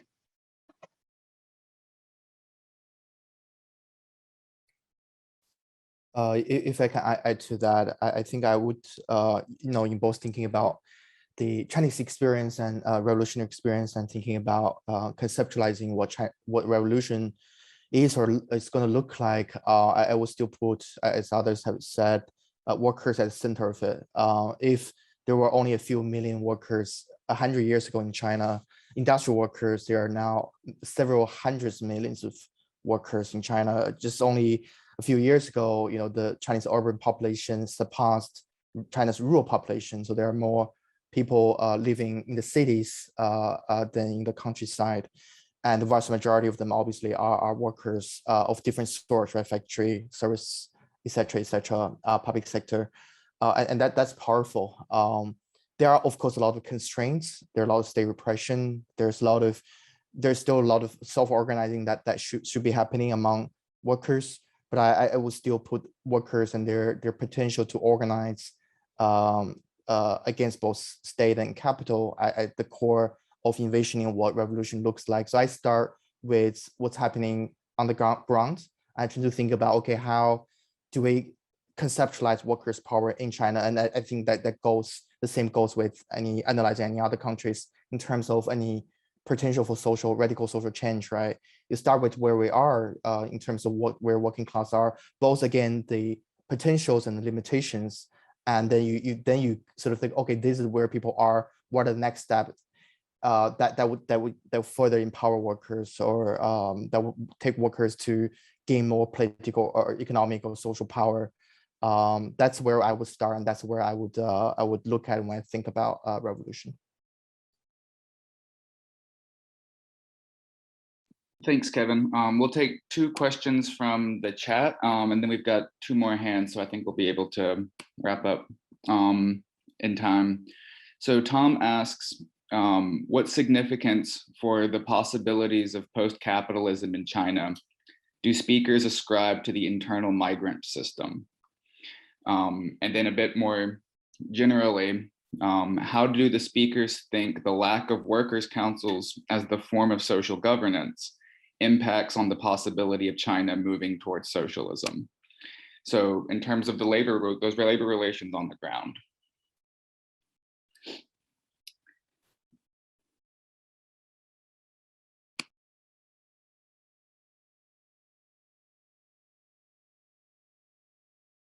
Does anybody have? Yeah, go ahead, Kevin. Sorry, I was waiting for you to call on people. I think that this question of post-capitalism or sort of internal migration system, and I think that second question is about, can you remind me of the second question, please? The lack of workers' councils. The worker councils. So I think China is somewhat maybe unique, because I don't want to say unique or exceptional, as if China is somewhat so different from other capitalist formations.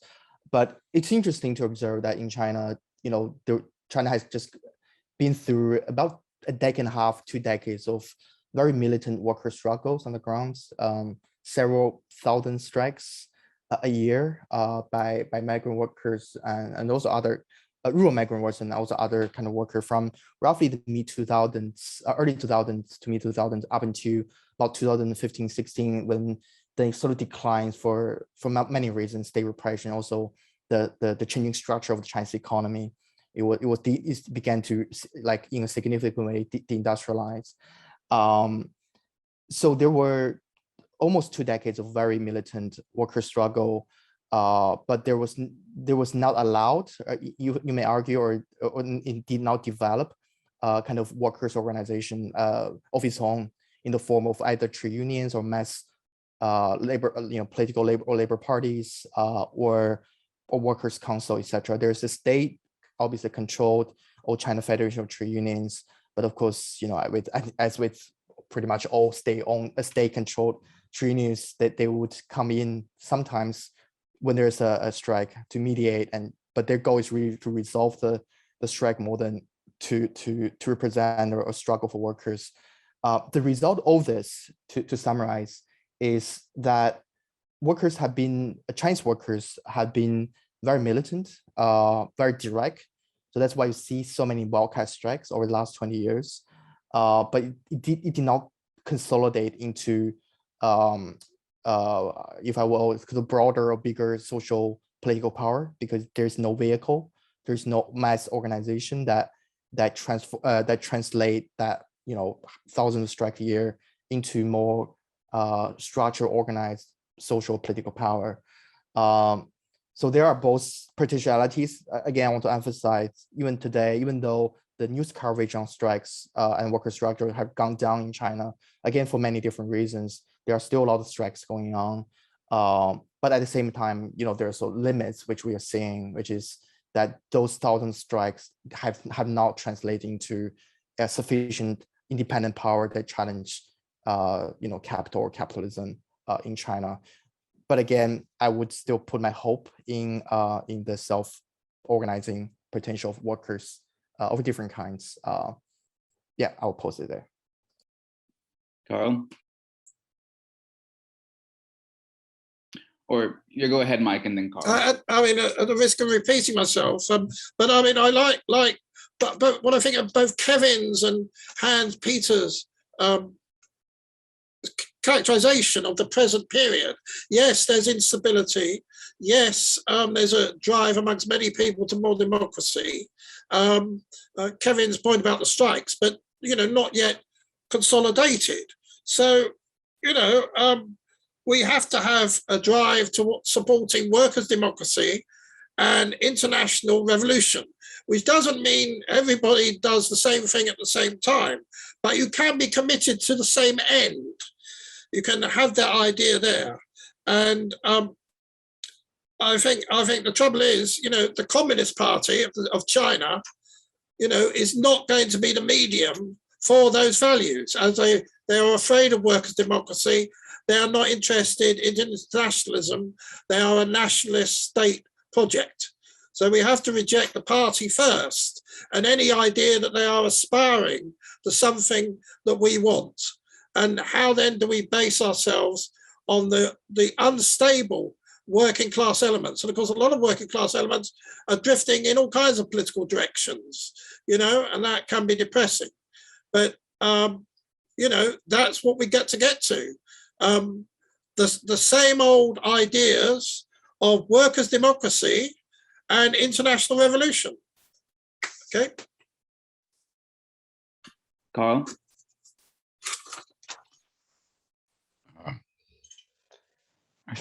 Recall what I said earlier. Every Chinese factory has a cell with a party in it, including those where there are workers who go on wildcat strikes.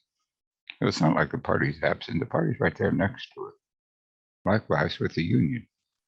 Sometimes the party will support the wildcat strike. Many times they will. Sometimes the workers will win. Other times they will lose, back and forth. You win a few, you lose some.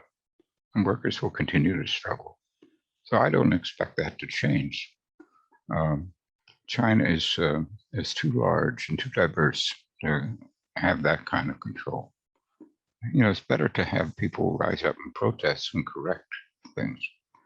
But there is a third rail, and this is what has to be kept in mind. The third rail is this is written into the Constitution of the People's Republic of China, that the the country is ruled by the Communist Party of China. That's the ruling party. And if you organize to replace or overthrow it, you're outside the law. You can fight for better wages or working conditions or against high rate conditions, or you can even try to overthrow this or that bureaucrat. But you can't move to organize to overthrow the party. Now, the interesting thing to me is that it's largely unknown here in the West, is that the Chinese Communist Party is far from monolithic. I mean, if I was there, I'd probably join it and join them. It has 6 or 7 major contending schools of thought within it, some of which are quite in tune with my own thinking. If you go to that link I put in the chat and sort on China and scroll down a bit, you'll find an article written by Chinese Marxists and a member of the Chinese Communist Party on these 6 or 7 major contending schools of thought within the party itself. So there's debate and discussion within it. It's not a monolith. Right now, Xi's grouping is the one that's ruling, and it rules with a pretty much of an iron hand. But things change in China. And Xi's not going to live forever. Something, or someone is going to replace him. And it's good for us to try to, study what's going on there. There's new things going on there. And things that don't fit into our Neoplatonist concepts of what workers' democracy ought to look like. God forbid it looks like what is in our country, where we only have 6% of the working class allowed to have unions, of any sort. God forbid that they have an electoral college in the Senate. I mean, in a way, you can see the Chinese Communist Party is sort of their Senate, and the Chinese People Congress is to say it's sort of our House of Representatives. It's a higher body that's more stable and tampers things down. But that's a piss poor analogy, really. The best thing to do is to look at China in its own terms and try to understand what's going on, and look at it. They are a civilizational state and party. That's a very, very important concept to understand.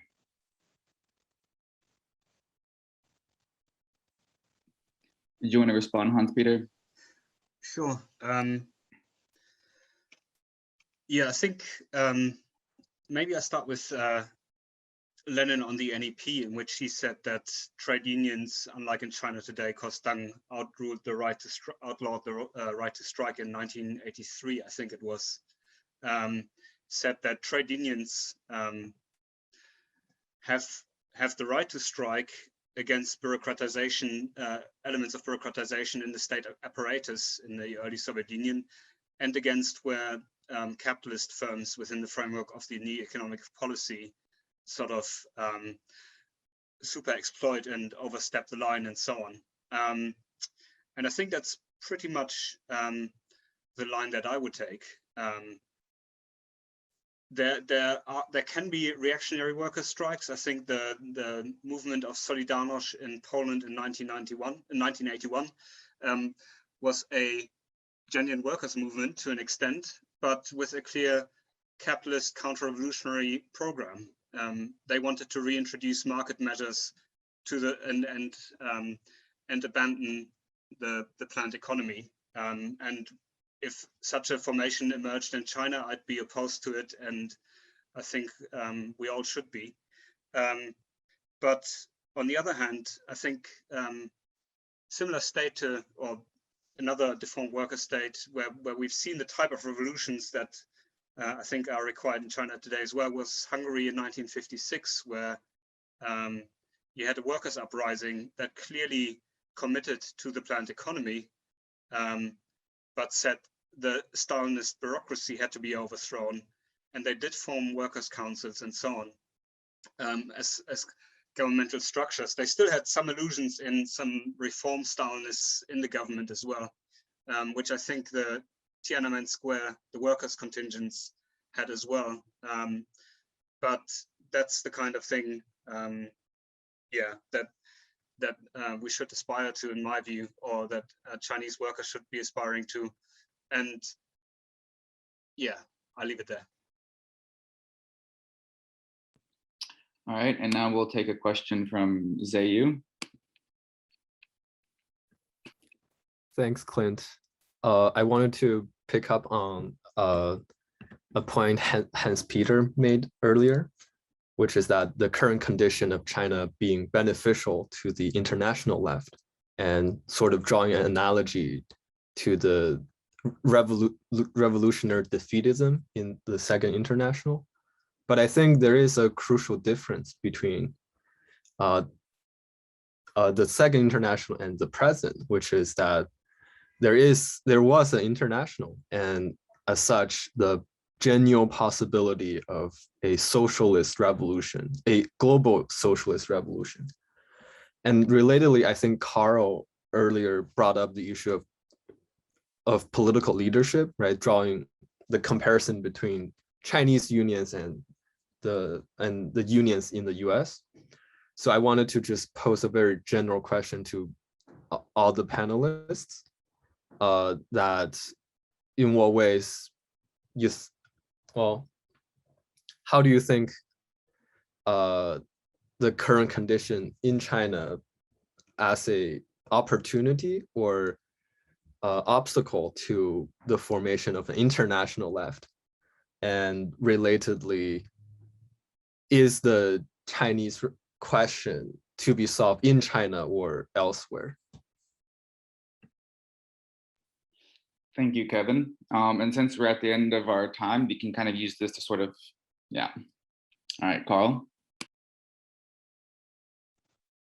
I would say that the main way China helps us today is that they're in the midst of changing the world order from one dominated by US hegemonism and other hegemonisms into a multipolar world. That's number one. A multipolar world where no one really has hegemony. And China has been a powerful force through a number of its projects and institutions in doing that. They've also given some consistent assistance to a number of the existing socialist countries.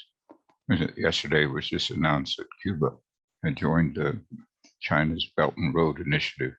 This is at a time when the US is cracking down on its embargo on Cuba. So China's coming to its assistance.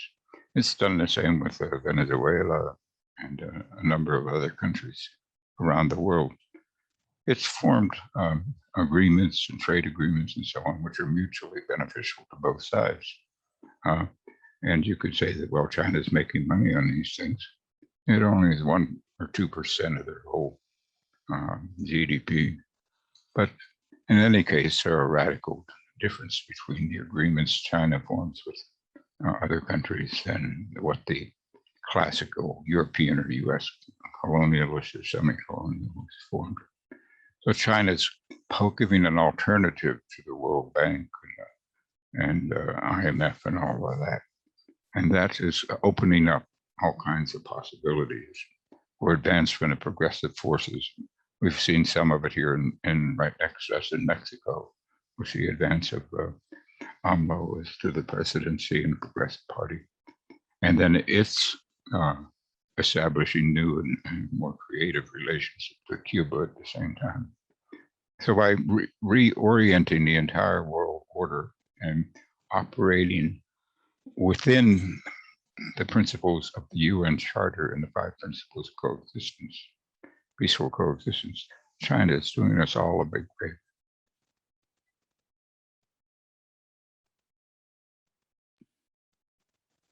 Hans Peter.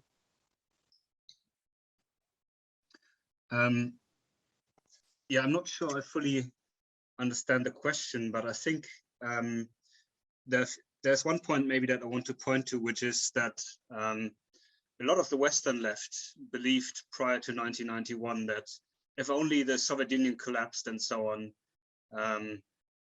the working class would flock, because Stalinism had tainted the workers' movement so badly, that if the Soviet Union collapsed, that would open a new road and there would be a blank page, and suddenly everyone would be rushing to revolutionary conclusions in the West. And so, as in, you know, the ideological space is opened up and within the left, and therefore the left would make major advances. I think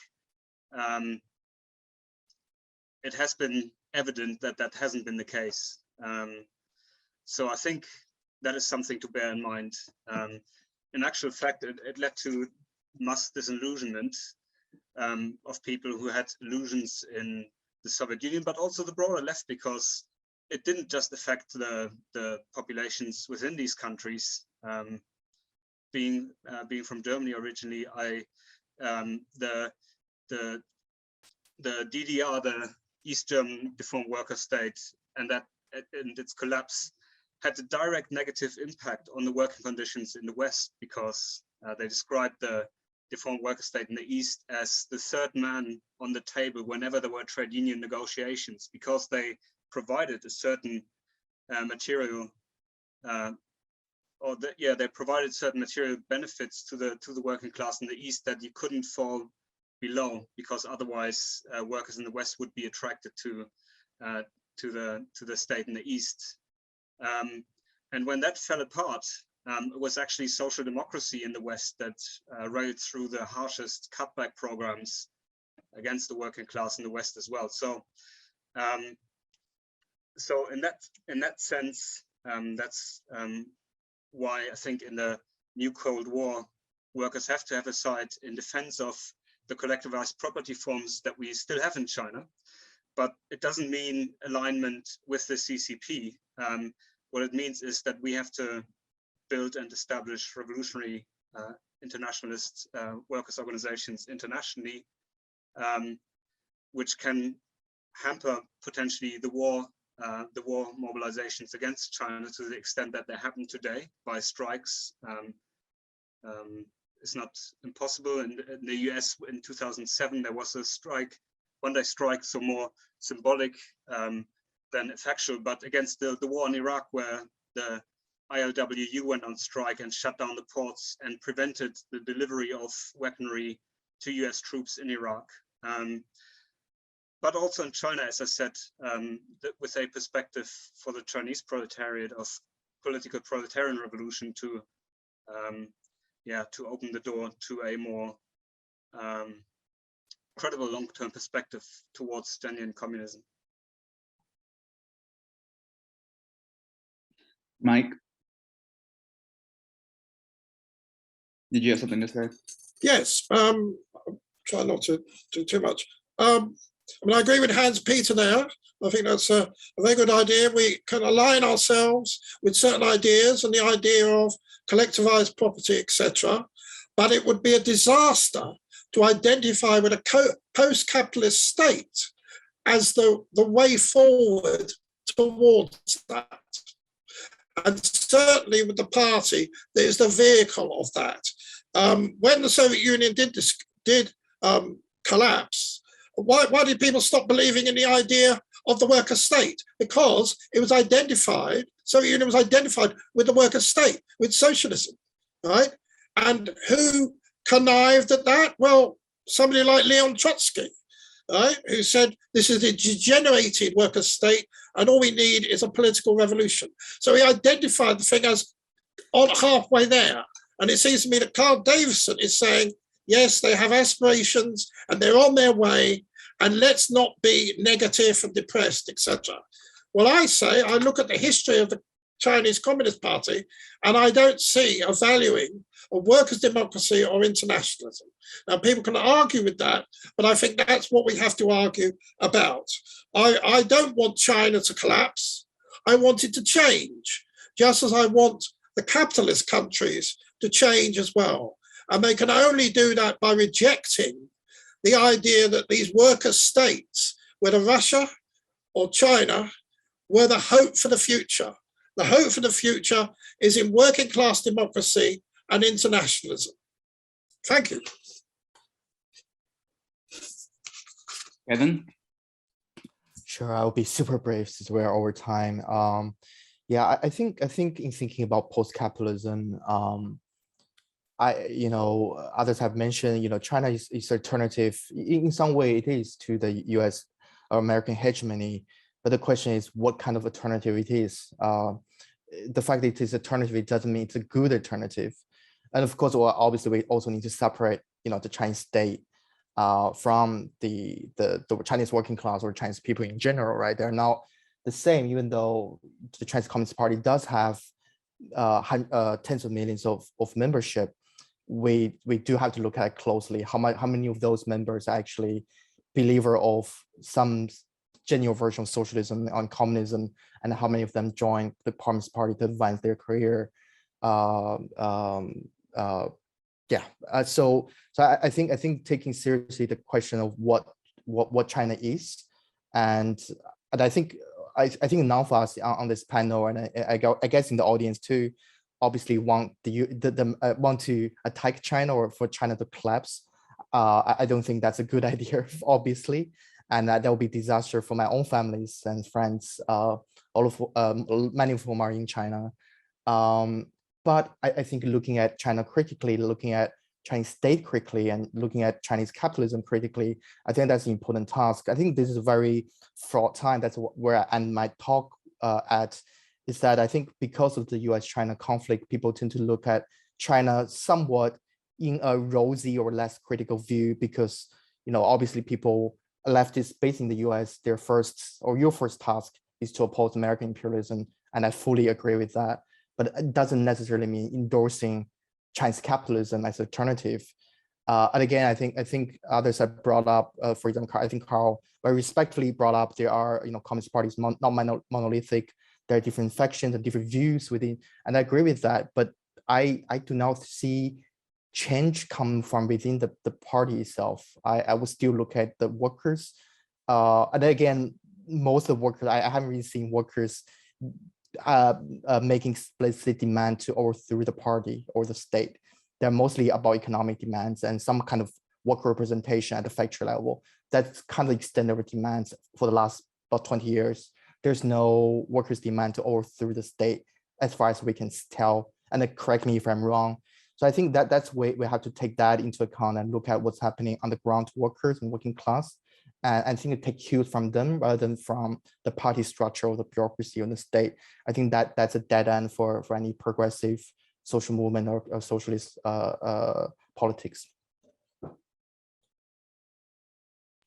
Thank you, Kevin, and thank you to all of our panelists for this discussion. We'll have it up on YouTube pretty soon, and we'll be sending it around to all of you. Reflecting on the American left, in an hour, we'll be having a panel on what was Occupy. And I thank you all very much again. Claps. Thank you.